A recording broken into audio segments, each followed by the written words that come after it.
അതിപ്രധാനമായ ഒരു ഘട്ടത്തിലൂടെയാണ് നമ്മൾ പോയിക്കൊണ്ടിരിക്കുന്നത്.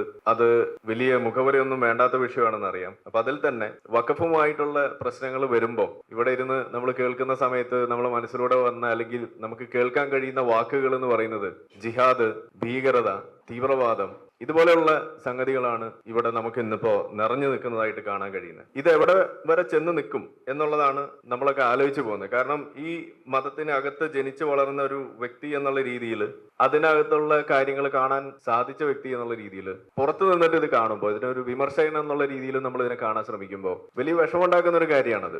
വിഷമുണ്ടാക്കുന്നത് നിങ്ങൾ അങ്ങനെ പറയുന്നതിലല്ല, അതിൽ എനിക്ക് വിഷമമൊന്നുമില്ല. കാരണം ആരാണെങ്കിലും പറഞ്ഞു പോകുന്ന കാര്യങ്ങളാണ് നിങ്ങൾ പറയുന്നുള്ളൂ. ഇത് പറയിപ്പിക്കുന്നതിന് വഴിവെച്ച സാഹചര്യങ്ങളും ഇത് മനസ്സിലാക്കാതെ ഇവിടെ കഴിഞ്ഞുകൂടുന്ന മുസ്ലിങ്ങളായിട്ടുള്ള സാധാരണക്കാരുടെ അവസ്ഥ ആലോചിച്ചിട്ടും ഇതുകൊണ്ട് അവർക്ക് ഉണ്ടാകാൻ പോകുന്ന ബുദ്ധിമുട്ടുകളെ കുറിച്ച് ആലോചിച്ചിട്ടുമാണ് നമുക്ക് വിഷമുണ്ടാവുന്നത്. ഇതൊന്നും ആലോചിച്ചു കഴിഞ്ഞാൽ മനസ്സിലാക്കാൻ സാധിക്കുന്ന ഒരു ചെറിയ വിഷയമാണെന്നേ ഞാൻ പറയുള്ളൂ. പക്ഷെ അതിന്ന് വലിയ തോതിൽ അത് കൈവിട്ടു പോയി, അത് വലിയൊരു ചർച്ചയൊക്കെ തീവ്രവാദത്തിലേക്ക് വരെ, ജിഹാദിലേക്ക് വരെ കണക്ട് ചെയ്ത് അത് പോകുമ്പോൾ ഇത് എവിടെ ചെന്ന് നിൽക്കുമെന്ന് ആലോചിച്ചിട്ട് ഒരു പിടിയും കിട്ടുന്നില്ല.